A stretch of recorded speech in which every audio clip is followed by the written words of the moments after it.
Hi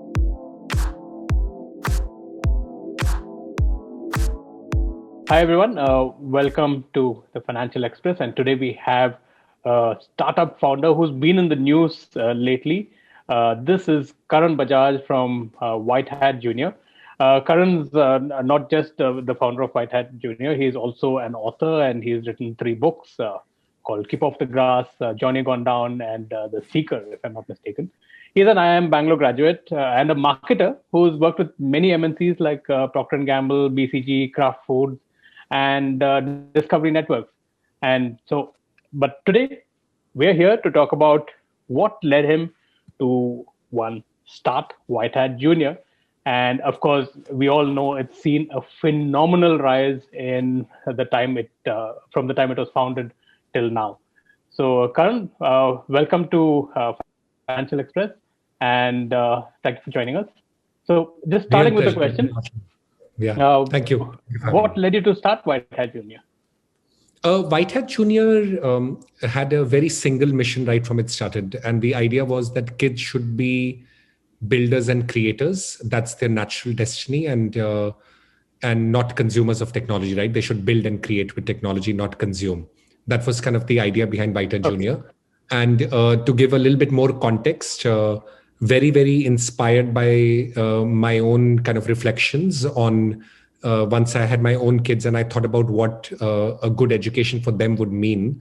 I had seen that once I had started to build things, right? So at around age 28, I wrote my first novel. Then subsequently over the next 10 years, I wrote again, took a year off to do yoga and meditation. Then like with Discovery Channel, I launched TV channels. Then I started my own company. I realized that the moment I had started to think of myself as somebody who's going to build things in the world, my life had become very profound, very experimentative, right? And I wanted that kids should never lose that feeling, right? I discovered that feeling very, very late in my life. And I wish that kids would always have that feeling that they'll build things in this world.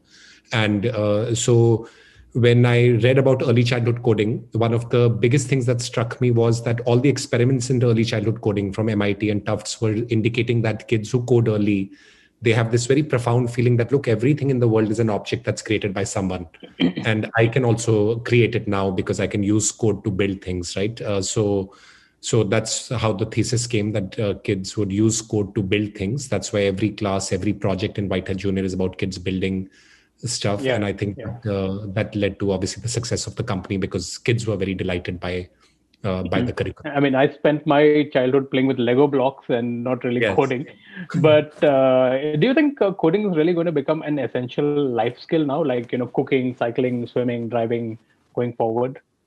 Yes, I think in a way we've seen that. If I look at the data, we've seen that in many countries around the world, there are attempts to bring a coding curriculum. Even the Indian government with the new education policy wants to introduce in schools early, right, 6th grade onwards, because the technology is going to be at the center of all of our lives, right? And I think the distinction on whether you'll use technology to consume it or you'll use technology to build something, that decision is going to be made by a person quite early, right? Depending on their relationship with technology. So what coding does is it makes a kid a builder and a creator of technology, right? Use technology as a tool to build things on rather than to consume. So in that sense, I think it's going to become a very important part of, I would say. So should it be part of school curricula now going forward? I mean, yes, still following the same old physics, chemistry, biology thing, but so I think, as I said, in multiple countries, in China, in Estonia, in UK, in the US, there have been attempts to integrate it into the curriculum. Some places it has been successfully integrated, as I said, in Estonia, for example.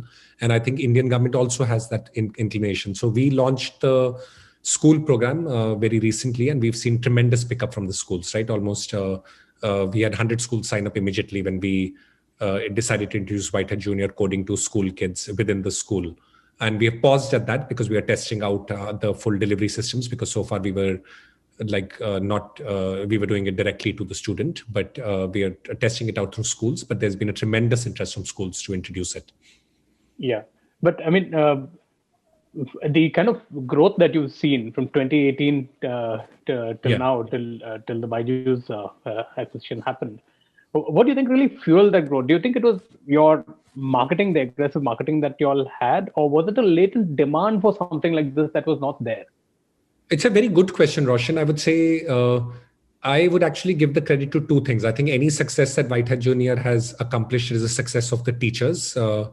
The holy grail of edtech was that every kid would have an individualized learning journey, an individualized outcome, because they're individually special, right? With WhiteHat Jr., we were able to bring that promise to life by connecting one student to one teacher, right? So the kid had the curriculum was very creative because the kid was building and creating things, and the teacher was able to give a very personalized, delightful experience to the kid. So I think the success of the WhiteHat Junior model was that the kids loved the class, and they loved the class because of both the creativity of the curriculum and because of the personalized attention of the teacher. Yeah, And and I actually think, yeah, sorry, go I ahead, go believe you ahead. had a full women-only network of Yes. teachers when you started off. So why Yeah, that even now success? we have 11,000 teachers on the platform, and they're completely all 100% are women actually. And in the beginning, we did it. Did a teacher only with a woman only teacher because of internet safety and the assumption around the fact that it would be a very safe environment for kids. But I think overall, it's become now more a societal imperative, because I think what we've seen is that they were such educated, qualified women, right, who were all in some form or the other deciding not to opt into the workforce, especially after having families, because they didn't want to travel in big cities, have long commutes, right, after they had families. Now, with our kind of a model where there are kids from all over the world, US, UK, Australia, India, uh, teachers can take classes at any point in the day, right, be able to do maintain their responsibilities and or for their family and take the classes, and create like this very flexible work environment for them, and create a financial model that's able to attract women to come back, right? And I think that's very powerful, because if you look at it in our society, women are almost equally represented to men in the education till Hmm. college, and then there is a huge drop off in women's representation in the workforce. So a society which is Right. not able to tap into this incredible talent will never reach its full potential, right? So now I think the ability of like this very powerful workforce from India, right, and creating goods and services that people from all over the world value. I think it's a great model, right? I think it's great for the country, and it's great for the individual unit, right? Yeah. The women are now part of So, this. what It's very, impact did the whole pandemic have on WhiteHat Junior? Because anyway, your teachers were largely working from yeah, home already, yes, even yeah, before the pandemic came. correct. So, was there any impact really felt with the pandemic? See, I think for us overall, I would say it was a reasonably neutral effect. We were growing before the pandemic at, call it 40 to 50% month on month. Post the pandemic, we grew accelerated a little bit at 60% month on month. So we were growing prior to the pandemic, and we continued to grow post the pandemic because kids had more time to sample. I think it was a watershed moment for edtech because a lot more people sampled edtech for the first time. Once they Yeah. sampled edtech, they realized it was so powerful, right? They could look at a model like ours where they could actually, in the comfort of their home, have one teacher dedicated to them. And I think the sampling of edtech led to the continuation of the growth of companies like ours even after the pandemic. Right, and I would think that this would have been a fantastic opportunity for growth, but then suddenly this whole thing of selling to Byjus for $300 million came in a couple of months ago. Why this decision then to sell to Byjus when you were already going the path pretty aggressively on your own? Yeah, I think Roshan, see, every entrepreneur is obviously motivated and inspired by different things depending on their stage of life, etc. So I was at a point where, like, I was like when I started WhiteHat Junior, I was almost 40, right? I'm 41 now. Like the priority of building my own empire was not my primary motivation, right? I thought that the the power of kids building, creating would be a very powerful force of good for society overall, right? I think that's the kind of that'll be very powerful force of good for education. And with Beju, I felt like everything that I wanted to accomplish in terms of taking the product all over the world, because there was nobody who was doing coding one-on-one. Even now we've launched maths with the same one-on-one. Nobody's doing it at any scale all over the world. That ability to take the company all over the world, thanks to their natural expertise in education, right? He had spent his whole lifetime in education, and he had the same very, I would say, boundaryless vision of the world, right? That an Indian edtech company could go global. I felt like everything that I would accomplish on my own would get accelerated with Beju, because they had the education expertise, they had the presence internationally in multiple markets that we would have built on our own. And then also, see, when I was about to raise another round of funding, right, for international expansion. Yeah. And when you take on a round of funding, you would take on new investors on the board. I would have a board of about 5 or 6 investors already, right? Here, there was a 1-member board who had the same vision. So I felt like everything that the company could accomplish on its own would get accelerated with the Byjus acquisition. Right. So that's why we went forward with it. Plus also financially, also in a startup, it's very hard for a startup to hit that trifecta where the investors are happy, the acquirer is happy, and the startup like itself is happy, right? Because you've raised the right amount of money without diluting too much. And so we had raised only $11.3 million so far, right, when we got acquired. And it was a great return for the investors. So like I felt like that was the best time for everybody to exit as well. To give you a sense, we had raised $11.3 million. And at the time of the acquisition, we had $14 million in the bank. So we were completely cash flow positive at the time of the acquisition. Now, once again, we are investing in new markets and new courses. So there is a lag before, we become cash flow. But Karan, tell me, how have you dealt with the controversies? I mean, it's not really been a smooth journey. We've seen WhiteHat Jr. being in the news for all the wrong reasons as well. So, I mean, we've seen the advertising that happened, and what do you think you could have done differently if you had to go back and do it? I mean, I would say a lot of like any startup should and reflect about how to do things differently, controversy or not. So I think I had this constant cycle of like reflecting on what could have been done differently on everything right from the start. But I would say in a nutshell, much of the advertising in controversy was done way earlier in the year, right? And we're talking about 5 or 8 pieces of creative out of 800 or 1,000, right? But if I were to really think of it, overall, a startup in the beginning phase is very focused on product quality, which is like in our case was a great curriculum, the delivery of the curriculum via the teachers delivering the curriculum very well.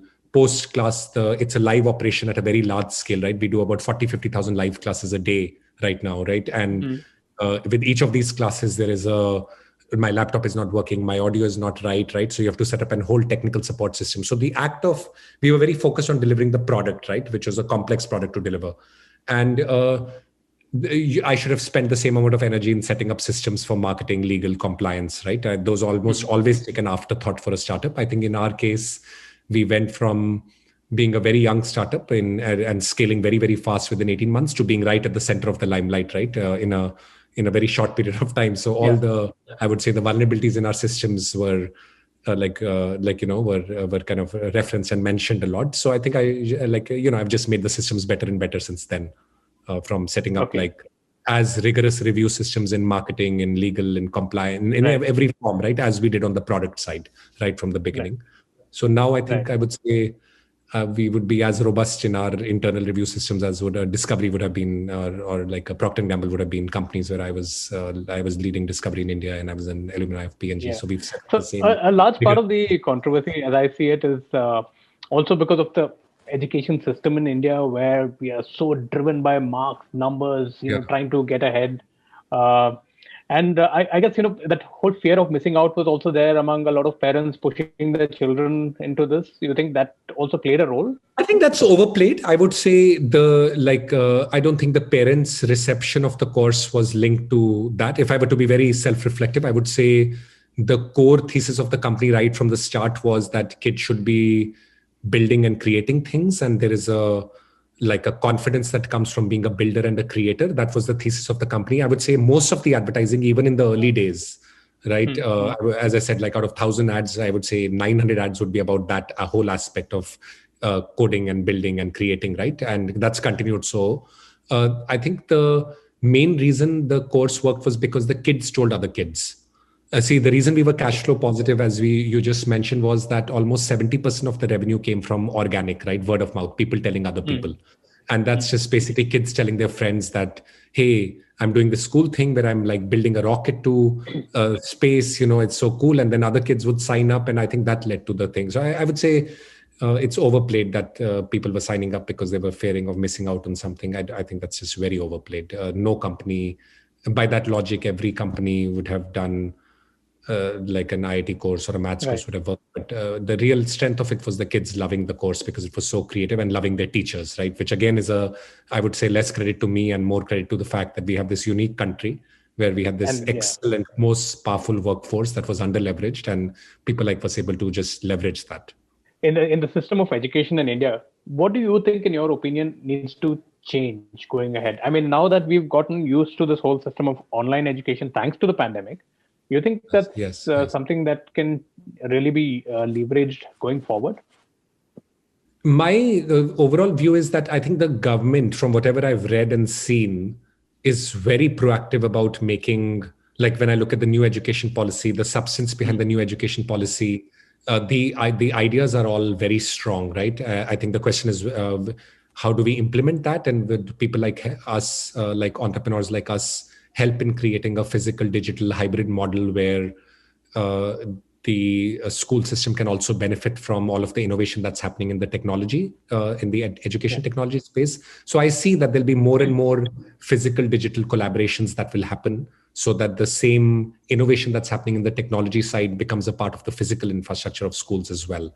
And I would say the government in general has been very proactive. Even when we've just started our B2B school project, I think the reaction from schools has been very positive. So I see more of a hybridization of the physical digital infrastructure happening. Right. Okay. And one last question before I let you go. After this whole integration with Byjus, what Yes. next for you, Karan? Because you've done so many things. You've written 3 books. Is there another book in the offing, and or what next? What's planned next? So I am I am like nothing has changed for me after the acquisition, which I just said on the first day. I work exactly the same as I did before, with the same energy and passion, because I was very kind of moved by this problem. I felt like kids should build. I think that's their natural destiny. I felt that there was this powerful, incredibly, like as I said, my mom. I'd always said, right, my mom was an army officer's wife, right, and all my life I could see that she was so qualified. She was a topper in Delhi University at her time, right? And because she kept following my dad in Sri Lanka, then Kashmir, then like Tezpur and Assam, she could never build her own career. So I'd always had this instinctive sense that there are thousands of women like this who are Yeah. really qualified. And I think the ability to leverage that to create a model in which kids from all over the world can benefit from them. I was very passionate about this model. So at this point, I would say I'm very focused on, as a part of the Byjus acquisition, scaling this in multiple countries around the world, right? And being able to leverage the force of Indian women in teaching kids from all over the world. And Right. then in launching other courses beyond coding, like we just launched maths, where using the same thesis that kids will fall in love with subjects when they use them to build things, right? Okay. And Right. if you're able to leverage that in multiple subjects, then the relationship with learning of kids would change very fundamentally. So for the next foreseeable future, I'm going to work on this problem and make sure I'm able to make some kind of a dent in it. Yeah. Okay. Yeah. So maths is definitely a tough problem to solve, Yeah.